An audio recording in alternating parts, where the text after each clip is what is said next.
Here's the overlooked question today. August 17th. When does a broken water line become a border? Much of the attention stayed on ceasefire politics and the familiar language of the West Bank conflict: raids, borders, security, negotiations. But France 24 reported a quieter emergency in Kusra, where 3 Palestinian families were described as cut off from basic necessities. Residents and rights groups said settlers had blocked access, cut electricity and water, and created pressure for people to leave. United Nations vehicles were reported trying to bring in supplies.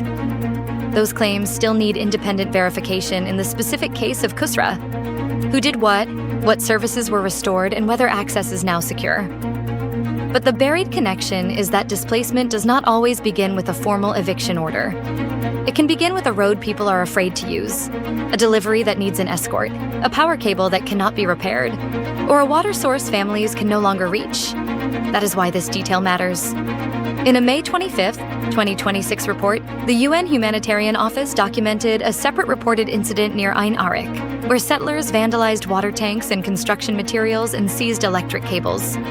A report by UN Secretary-General Antonio Guterres discussing the International Court of Justice advisory opinion said settlement expansion, state and settler violence, and administrative measures are fragmenting the occupied territory. Israel's government was also reported to be considering shifting some West Bank law enforcement powers from the army to police, a move critics described as another step toward formal annexation.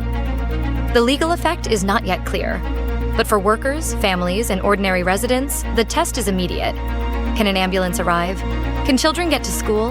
Can crops be irrigated? Can food and medicine get through? Infrastructure sounds technical, so it is often treated as secondary.